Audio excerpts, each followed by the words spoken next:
কাহারও সমান নাহি যায়। আজকে যে রাজা ধীরাজ, আজকে যে রাজা ধীরাজ, কাল সে ভিক্ষা চায়। কাহারও সমান নাহি যায়। কার? ভগবান স্বয়ং যখন আসেন তাকেও তো কষ্ট করতে হয়।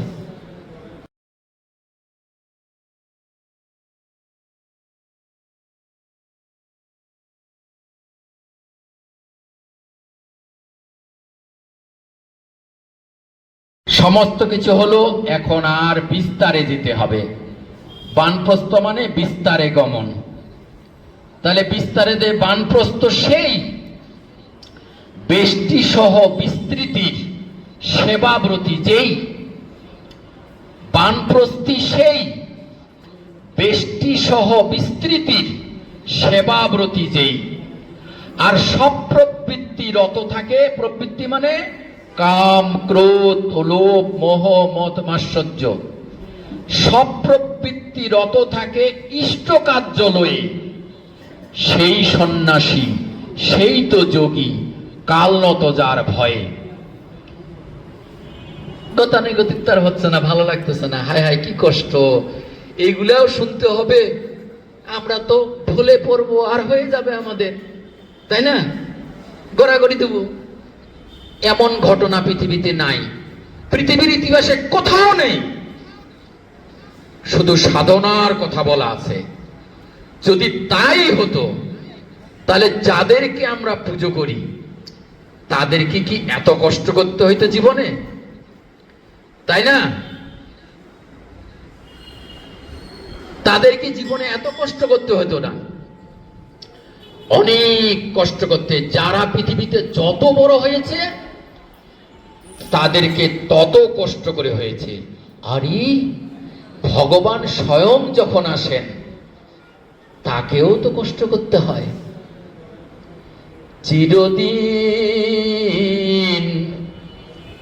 কাহারও সমান নাহি যায়। আজকে যে রাজা ধীরাজ,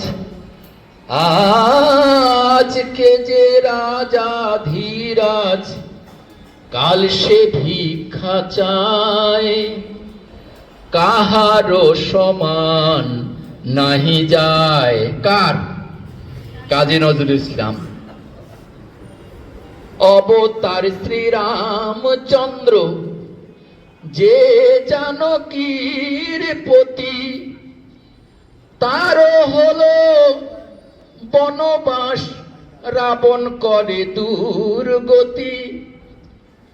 অবতার শ্রীরামচন্দ্র, যে জানকীর পতি, তারও হলো বনবাস, রাবণ করে দুর্গতি।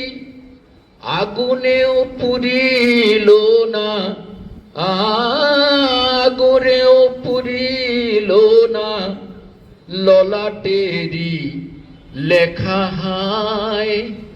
কাহারও সমান নাহি যায়। তাই তো? তাহলে রামচন্দ্রের পর্যন্ত। স্বামী পঞ্চ পাণ্ডব, সখা কৃষ্ণ ভগবান, দুঃশাসন করে তবু দ্রৌপদীর অপমান। পুত্র তার হলো হত, পুত্র তার হলো হত, যদুপতি যার সহায়। কাহারও সমান নাহি যায়।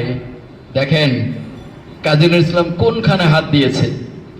তাহলে কারো সমান যায় না।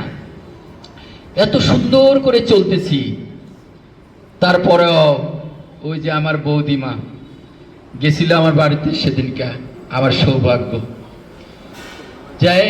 ওই দিন থেকে আমার জ্বর আর সর্দি কাশি, ওই দিন থেকে। ওটা হলো ওই স্টার জলসার হলো ডাক দিলাম, বৌদিমা, ওরা কি সুন্দর সুন্দর ডাক শেখায় না? ওই যে জি বাংলা,